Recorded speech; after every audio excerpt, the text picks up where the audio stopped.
achievers. Today I am here to help you out with your writings. Today we'll be doing the topic how to write conclusion.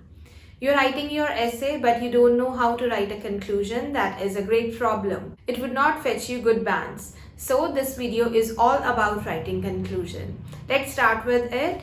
The first point while writing a conclusion that you need to keep in your mind is you should not ignore it. You should give proper time to write your conclusion as you are giving to your introduction as well as body paragraphs. So you should have it in your mind that conclusion is a part of the essay.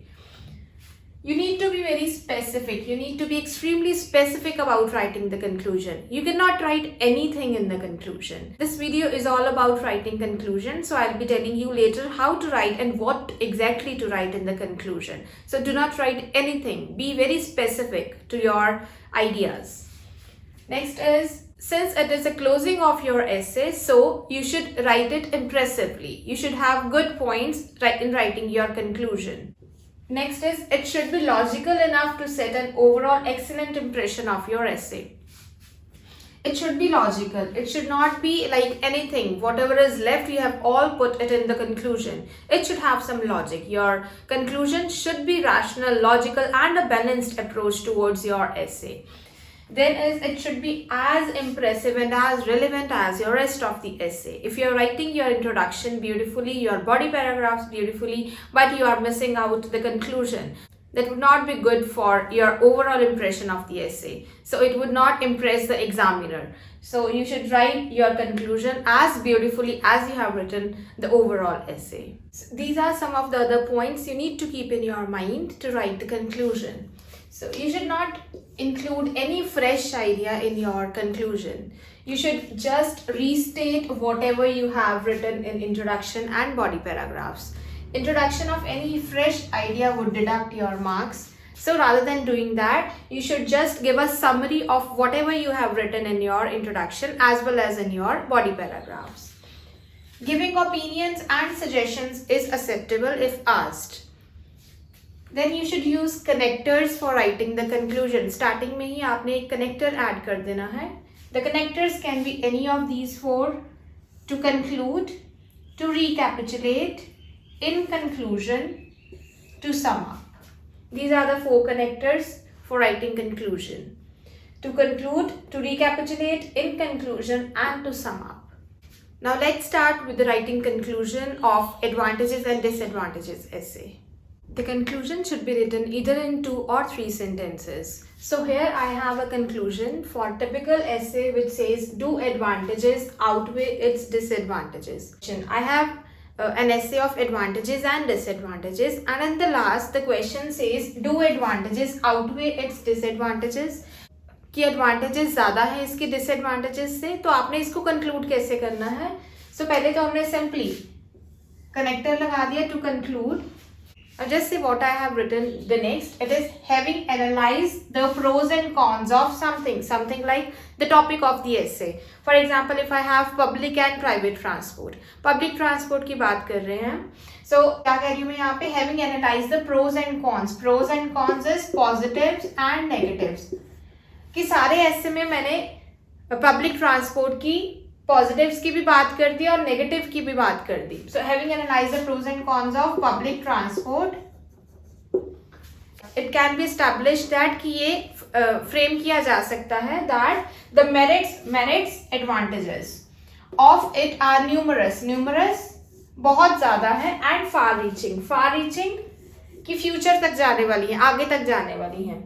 They certainly outweigh its demerits. बहुत clearly बता दिया कि certainly अच्छी तरह से, कि मैं बिल्कुल फोर्स कर रही हूँ इस चीज़ को कि हाँ जी बिल्कुल इसकी जो एडवांटेजेस हैं या इसकी मेरिट्स हैं वो जो डीमेरिट्स को आउटवे कर रही हैं, ज़्यादा है डीमेरिट्स से. विच अब किसकी बात कर रहे हैं? डीमेरिट्स की. मेरिट्स डेफिनेटली ज़्यादा है डीमेरिट से, पर डीमेरिट्स जो हैं दो क्वाइट सीरियस है इसकी demerits, can fortunately be negotiated, कि उनका सोल्यूशन निकाला जा सकता है, डीमेरिट्स का सोल्यूशन निकाला जा सकता है. सो ऑल इन ऑल हमने क्या कह दिया कि यस उसके एडवांटेजेस ज्यादा हैं as compare to its disadvantages. So conclusion बिल्कुल क्लियर है. हमने कोई भी कंक्लूजन में डबल अपना ओपिनियन नहीं रखा. Conclusion should be very clear as per your essay. Conclusion में क्लियरली बता दिया गया है कि उसने मेरिट्स को डायरेक्टली बोल दिया कि मेरिट्स जो हैं they are certainly more than its demerits. So this is just the format of writing a conclusion. This is a template. You can copy as it is or you can make changes and write it in your essay. Moving on to the next type of question that I have is, do you agree or disagree?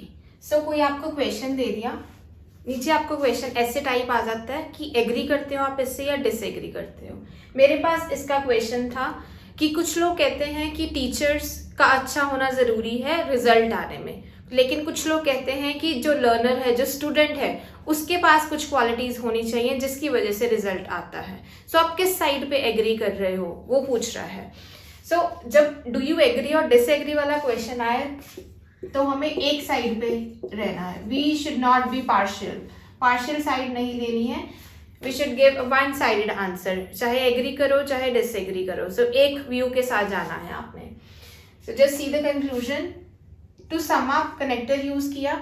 What is more important in education is the quality, not of the teacher की quality नहीं but of the student. So पहली line में मैंने clearly बता दिया कि student की quality होना ज़रूरी है, टीचर की क्वालिटी होना ज़रूरी नहीं है. अब सेकेंड लाइन में मैं खुद को चेंज नहीं करूँगी कि स्टूडेंट की तो होनी चाहिए क्वालिटी, साथ में टीचर भी अच्छा होना चाहिए. सो मैंने किस पे स्टिक रहना हमेशा कि स्टूडेंट के पास क्वालिटीज़ होनी चाहिए. सो मेरा कंक्लूजन इसी के ऊपर बेस्ड होगा. If the learner, synonym use किया, डज नॉट पोजेस होना अपने अंदर, ओन करना किसी चीज को. If the learner does not possess required qualities of a good student, teacher alone can not bring about the results. So जो मैंने फर्स्ट लाइन में कहा कि क्वालिटी होनी चाहिए स्टूडेंट की, वही मैं सेकेंड लाइन में कह रही हूँ, लेकिन उसको स्ट्रांगली मैंने स्टूडेंट की तरफ से एग्री कर दिया कि स्टूडेंट्स में क्वालिटीज़ होना ज़रूरी है एज कम्पेयर टू टीचर्स. सो ये पूरा फुल फ्लेज्ड मेरा कंक्लूजन हो गया कि मैं वन साइड पे हूँ, मेरा वन ओपिनियन है, मैं उसी पे स्टिक हो रही हूँ. और पूरा ऐसे भी मैंने इसी पे लिखा है कि लर्नर के पास क्वालिटी होनी चाहिए. और कंक्लूजन में भी मैंने यही कहा है कि लर्नर के पास उतनी क्वालिटीज़ होनी चाहिए ताकि वो अच्छा स्कोर कर सके. It's not the teacher who is responsible for bringing about the results, it's the learning habit of a child, of a learner that brings about the results. So here's the next type of essay which is generally expected in examination, that is discuss both sides. दोनों sides discuss करनी है. I had the question, working from home, that is telecommuting, is, some people think that telecommuting is only good for employees, whereas others believes that it is only good for employers. Discuss both the sides. कुछ लोग कहते हैं कि ये working from home is good for employees के लिए अच्छा है, और कुछ लोग कहते हैं कि सिर्फ एम्प्लॉयर्स के लिए अच्छा है. दोनों साइड्स डिस्कस करनी है. जब दोनों साइड्स डिस्कस करते हैं तो इंट्रोडक्शन में भी हम यही लिखते हैं that this essay shall discuss both the sides.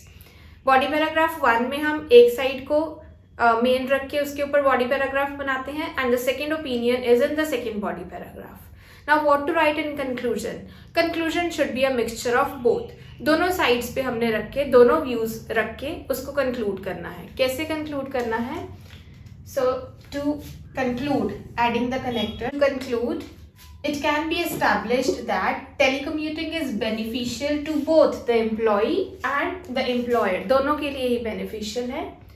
The worker enjoys stress-free job environment. अब workers का जब हमने पैराग्राफ डिस्कस किया था उसमें मैंने क्या लिख दिया था कि ये stress free job environment enjoy करते हैं, तो वही मैंने कंक्लूजन में लिख दिया that the worker enjoys stress free job environment, whereas contrast देने के लिए the entrepreneur employer cuts the cost and secures quality performance.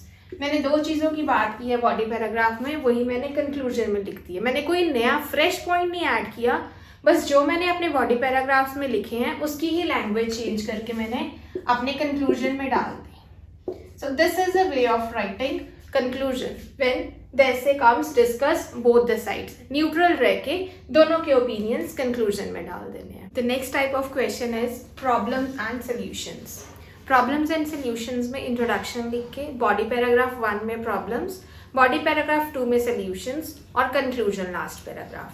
जब प्रॉब्लम्स लिख रहे हैं हम उसमें 2 प्रॉब्लम्स डिस्कस की, सॉल्यूशंस लिखे, सॉल्यूशंस में 2 सॉल्यूशंस डिस्कस किए। अब हमने कंक्लूजन में क्या लिखना है? कंक्लूजन शुड बी प्रॉब्लम्स का एक समरी और सॉल्यूशन की एक समरी। उसके अलावा कोई न्यू पॉइंट ऐड नहीं करना, जो हमने बॉडी पैराग्राफ्स में लिखा था वही हमने कंक्लूजन में लिखना है, कोई फ्रेश आइडिया नहीं ऐड करना। So to summarize, connector लिखा, unemployment is a burgeoning growing phenomena and youth feel depressed of it. Problem क्या हो रही है कि इससे डिप्रेशन में जा रहे हैं, यही मैंने डिस्कस किया था जब मैंने बॉडी पैराग्राफ लिखा था। However, connector proper planning, first point proper planning, ये मैंने अपने बॉडी पैराग्राफ 2 जब सोल्यूशन दिए थे, मैंने फर्स्ट सोल्यूशन दिया था कि प्रॉपर प्लानिंग होनी चाहिए, दूसरा था कि गवर्नमेंट को एक्शंस लेने चाहिए। वही मैंने सिर्फ लैंग्वेज चेंज करके इसको इस तरह से लिख दिया। However proper planning coupled with along with proactive steps by government can help to reduce unemployment among youth. Very simple conclusion, मैंने कुछ इसमें अटपटा नहीं डाला, सिर्फ सिंपल, जितना सिंपल हो सके मैंने उतना सिंपल रखा है कि फर्स्ट लाइन में मैंने डिस्कस कर दी कि ये प्रॉब्लम है कि बहुत बढ़ रही है और इससे डिप्रेशन में जा रहा है यूथ। सेकेंड लाइन में मैंने डिस्कस कर दिया कि ये सोल्यूशंस हो सकते हैं, right. Very simple, it's 2 line conclusion, 2 sentences conclusion, जिसमें आपने पहले सेंटेंस में प्रॉब्लम्स को आपने रिफ्रेश कर देना है जो आपने बॉडी पैराग्राफ में लिखी है, और सेकेंड सेंटेंस में आपने अपने सोल्यूशंस को रिफ्रेश कर देना है। So this is all about how to write conclusion.